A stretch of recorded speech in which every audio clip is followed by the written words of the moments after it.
Thank you. Yeah, we're good. Well, congratulations. Thank you. I haven't recorded it yet. Oh, okay. Well, So I'm going to be locked in the studio for technically 3 days. I was like, can we do it in 2? And she was like, yeah, providing there's no coughing.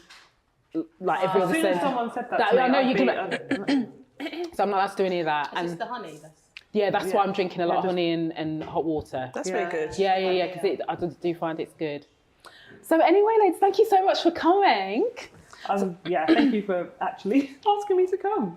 So listen, I'm going to ask you one question. Talk to me about these Post-it notes, please. Oh, wow. So, I'm not even going to say, because I love this. It's like just all these rainbows of colours. Talk to me about these Post-it notes. Right, so apparently I am the aficionado owner of Post-its. Colour-coded, neat, and you can write on them. Listen, tell me about this colour coding. Tell us the colour coding. Actually, there's no structure to the colour coding, actually. Okay, That is so neat. It stresses me out. It's really neat. It's really neat. I normally don't defile books because books are amazing, but I bought one and then you gave me one. So this one has basically been scribbled all over, written all over, and it's got all the like nonsense Post-its. And then my other one is like my show book. Oh, it's your show book. It's the one you wrote in. I'm jealous. This is not a show book. No, it's a working book. Yeah, it's a working book. It's a working book. The other one's just on the shelf. This one gets taken on the road. Right. Yeah. Listen. Good. This is a working book and a show book. Okay. Hence the neat Post-it. Good. Yeah, Okay. I get it. Noted. First learning, first reflection. I just clearly need to get on this show book, working book. It's your book though. Yeah, so that's kind of like that's the working. That's the working. Have book. I done the work? That's the working and the show book. Shereen, you've done the work. You've done the work for all of us, and we thank you for this book. We really, really do. Honestly, it's more than brilliant. It's really good. I'm just delighted that you've created this book. What you've done is that you've created a book that I think every CEO should read. So top down, 100%. And as I said, our CEO is reading this book. And my feeling is that the conversations that I've been having in my organisation for the last 2 years have been where I've been getting frustrated. I've been knocking on my head against the wall. I've been trying not to do that angry black female thing, but sometimes it's got to be legitimised. Seriously. And now I think that now that she's sort of like thrown the gauntlet, she's going to read this book, she's passing it on to the rest of the executive. Now I feel that we can now have that conversation. Right. So we've not been talking before. What I've been doing, I feel like I've been fighting. But now I think we can have a conversation because everybody's on the same page, because everybody is starting the reading. They're starting the work. And we were saying this before, but you can't, because of who you write it to. So you're writing for this audience that we're trying to combat, right? But actually it's directed at them and nobody can say that they don't understand what's written. It's not like we're just having this conversation as black people, which they can't understand. I'm really sorry, I don't understand what that means. Actually, but it's like, this is broken down for you. So now if you're going to say that you don't understand, I have the right to legitimately question a couple of things. Like one, your like intellect, because it's very clear. But two, I love kids. but two, whether you're genuine. Do you know what I mean? Whether you're genuine now, because actually this isn't written for me. Like I know a lot of this stuff, right? So it's for you, and that's changes the game of the conversation. You know, that's what I think. It's pitched at that level where you can do the individual piece, where you can think about, particularly in relation to the maturity model, you can think about your individual journey, but you can also think about your organisational journey, maybe your industry journey. So it really does pitch it at, okay, some people might consider themselves to be, level 4. Actually, how do we get, we've got some people here, we've got some people here. So individually, but also as an institution, which is why when you said about top down, that's what I was thinking. I was thinking, that's where it starts. You've got some of those really engaged colleagues where you have those pockets in the organisation where you think, oh yes, we've got some movement here. We know where those pockets are, by the way. They're with black colleagues doing the work, getting stressed, exhausted, like you said, fight. I think you used the term fight. You used the term combat. It's war. Does it not sometimes feel like war? Gosh, yeah, absolutely. You're battered and bruised at the end of it, 100%. It is a war. It's exhausting. It's absolutely exhausting. I don't think that's given enough space. The fact that it's so hard sometimes, like the elbows, and it's like, well, what are the things that we need to, why are we fighting about the things that we're fighting about? It's not even like we're tussling around how to get this done.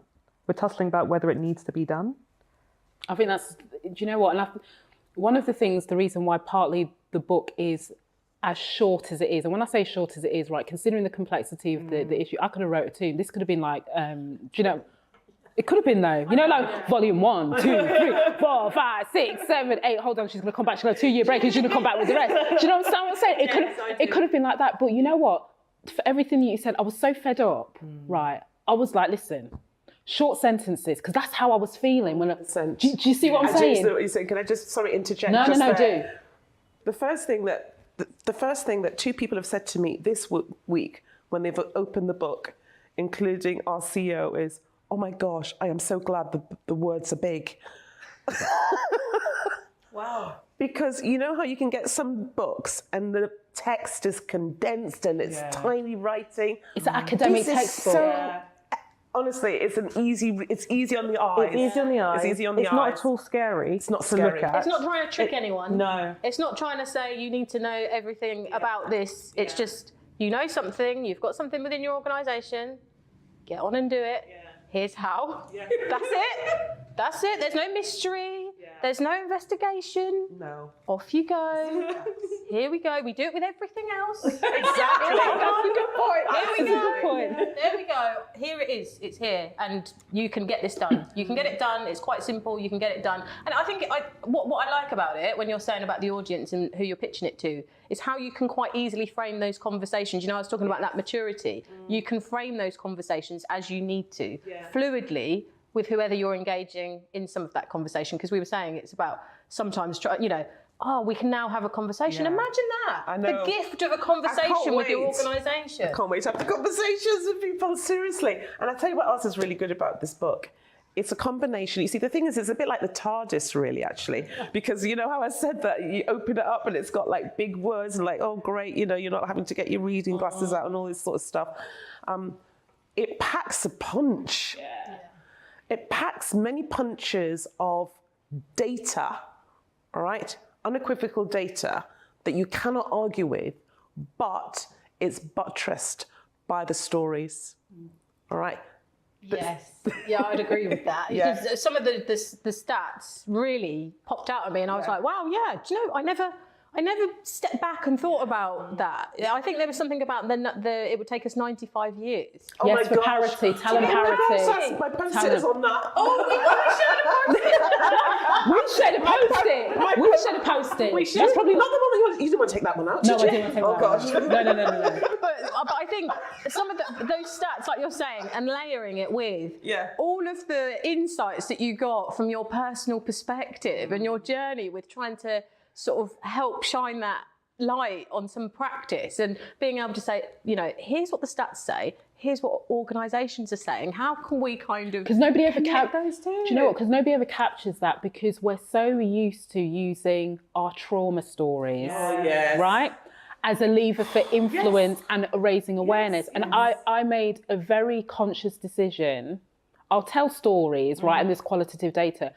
But what I'm going to do is I want to hold the mirror up to individuals who say, I'm not racist. And I just wanted to tell them their statements and show them and tell them about themselves. I wanted to tell them about themselves, basically. And that's the stories. You've reversed it. Because that's what I mean about very clever. 100%. That's really very clever. Because as well, a lot of the people that we want to read this book, they get off on that trauma. So actually, that's probably half of what they were hoping that they would find when they pick up this book, a little bit of trauma porn. And it's like, actually, what you're going to do is hear the things that you say. Yes.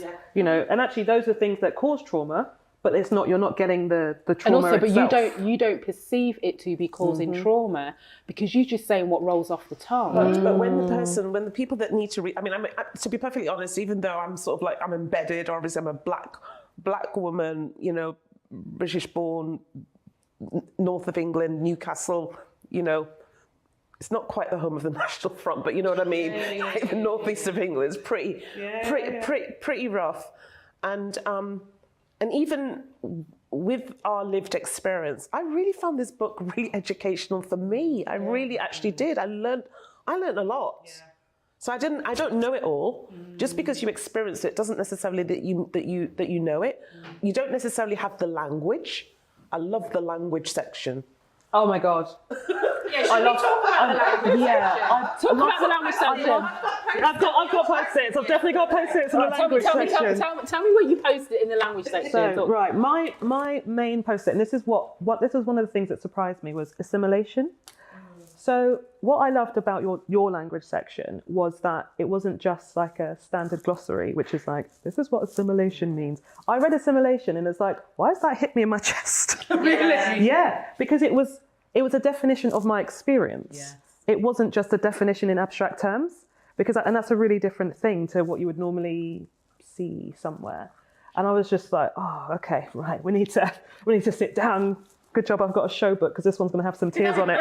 Because it's honestly, I was so like, that's one of the things that actually surprised me all the way through, was that some of these things hit me in a really kind of strange way. Like I wasn't expecting to think, as I'm reading that definition, I'm visualizing my own experience of assimilation.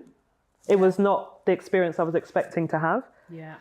And that happened a number of different places during the in your kind of new terminology, because it actually wasn't new words for me, but it was just a new reframing. Yes, and I had a lot of thank you moments in there, Shereen. I was like, yes, thank you, thank you for putting that in there. Here I put, whose interest does this knowledge or action serve?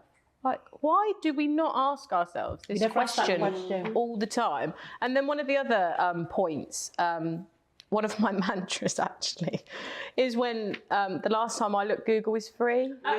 I feel like I have to say that every day. I have a conversation with someone and I'm so true. Where do you think? I didn't just, I know about this. No, I didn't wake up like this. I wasn't born with this. If we are reading and educating ourselves all the time and we live this, come on now. You can pick up one book. Yeah. Like, listen, in my head, I was just thinking about how many times have we heard, oh, I don't really understand the problem. And I thought I did, but I don't. Like, where do you go? Like, what documentaries can you recommend? I'm like, listen. In my mind, when I was typing, it was like this. I was like, listen, Google.com. Also, .com. Not even Did you hear me? Conversate. How you said it. I was like, Google.com. Come on. Also, the things that people can find out about when they want to find out about. It's like, you've just talked to me about the solar system. How did you find out how many planets are rotating in the universe? How come you know all of this information, but you can't type racism into Google? And you can talk about quantum physics. Yep. Listen, all this stuff is super interesting. But also, you can talk about profit and loss quite easily. Yeah. You know that back to front. But then you want me to talk about the business case for this. Wow. Yeah, wow. So what I like about the language section is actually the title. Using language as a tool to dismantle racism. I mean, that is just so powerful, because what you're actually saying is that once you know, if you get your language right, when you're having those conversations, what you're doing by just having those conversations is that you already are on that journey for dismantling racism. And then I like this bit, I like on the second page of that section, so that was a really powerful start, is the context here isn't about creating an all-inclusive anti-racist dictionary, but one that enables you to dismantle racism and to advance racial equity in the workplace through language, through deliberate, intentional choices about the words you use and their impact. And that's, I think that's my church fan moment. Because we also, and like, I didn't go to town on this in the book because I kind of didn't want to take it over there and make it quite an academic English language or English literature almost, right? Is that we forget that words are deliberately skewed and they're used as a tool of power and they're used as weapons. You know, I didn't even go into how, like the phrase woke, for example, has been co-opted, right? And I didn't want to go there because everyone has a perception of as soon as they hear the word, as soon as they, you know, and I didn't want to distract because that's just noise. It would have been a distraction, actually. It would have been a distraction, but it was just really for people to understand. And I think when we're in institutions and we're in organisations, whether it's community organisations, we forget that if you hold power and influence, right, and you hold all the resources and you get to choose certain words. A really good example is when the global protests were kicking off in 2020. Initially, everyone was like, oh yeah, Black Lives Matter. Then they were like, no, maybe that's a bit too political. Okay, cool. We're going to talk about racism, or we're going to be specific about anti-racism. And then the word racism or anti-racism got banned. And then they said, actually, we want to talk about racial equity. And then racial equity they didn't like. So they said, actually, can we just go back and talk about diversity, equity and inclusion, right? And so what they were trying to do is they were trying to soften it for palatability and comfort. And because, to your point, Evelyn, we haven't universally done the work, what was happening is everyone was feeling uncomfortable for lots of different reasons. So what do? You go for what feels the easiest and what's going to get you through day to day. So everyone was like, oh yeah, cool. When we say diversity, equity, inclusion, but we do include anti-racism. I'm like, no, you don't. No, you don't. Because you can't even name it. Yeah. If you can't name something, how are you telling me that we're going to fix it then? In our company, so we don't have EDI, we have EDIA, right? So equity, diversity, inclusion, and anti-racism. And when I talk to companies about that, just even that as a concept, they're like, oh, that's interesting. I have to pull out the A because if I don't, you will allow it to be subsumed by other things. So if this is a light bulb moment for you, you haven't really been doing it. I think anti-racism for a lot of companies it's pacifying Black people, right? So which is not the same thing. Oh, we're going to do this one thing and make you all feel happy. It's like, well, that's actually not what it is. And I think that's what this book does. This book is about racism and anti-racism. Yeah. You know what I mean? So again, you can't talk about anti-racism without talking about racism. Yeah. Because a lot of people want to talk about anti-racism in its nicest form, whatever that means, right? I'm anti-racist. Anyway. But how can you be anti-racist if us talking about racism and white supremacy is still making you feel some kind of way? It's used as an adjective, isn't Yes. it, rather than a verb. Right. It's that. Yeah, I am. I heard that word. I am. That's what I am now. And That it's feels like, about right. It's not a self-determination. No. That's not how it works. No. So, we need to look at your outputs. We need to look at what have you done differently. We need to think about how you've centered that. And there's a powerful point just before we move on from terminology, because one of the things that really popped out for me was about the inclusion of the term power.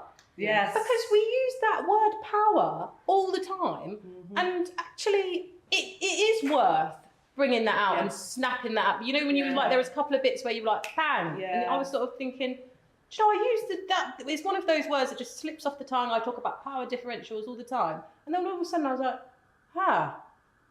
yes, but let's break it down a little bit more. And it reminded me in the book, again, you talk about sort of like root cause analysis and the why. And I kind of felt like, actually, we need to do that with the words. Yes. We need to go deeper into the world. But also, whose interest does it serve when we keep using terms over and over again that not only do reinforce the status quo, but also can disempower communities of people? Like, for example, I mean, the terminology is really very important. I like the fact that you were very intentional.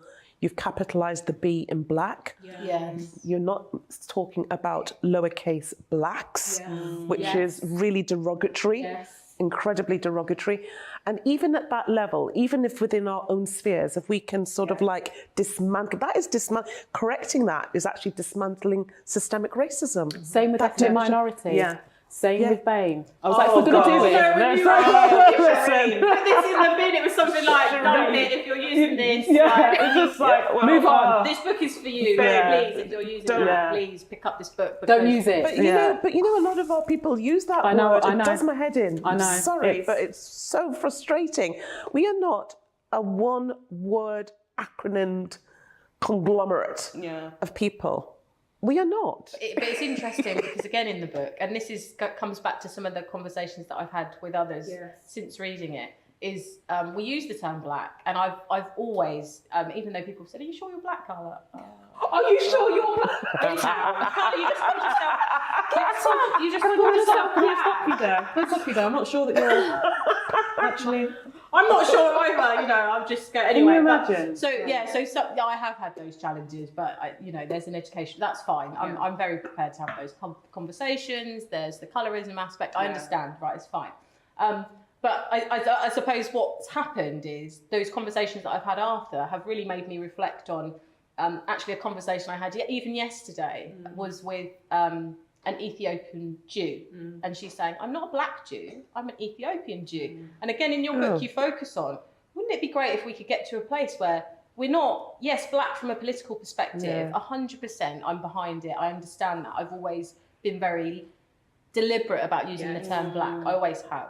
But actually, are we missing, you know, what black is almost homogenous. We're the only group of individuals that are not allowed to be tethered to our countries of origin. Cannot be disaggregated. Yes. We're the only individuals. Yeah. Everyone else gets to be associated according to the countries that they're from. They do.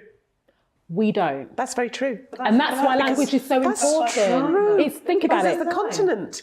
Black African. There's no such place as name me a country called black. That's true. Name me the country. I know. Maybe one called mixed as well. Thank you.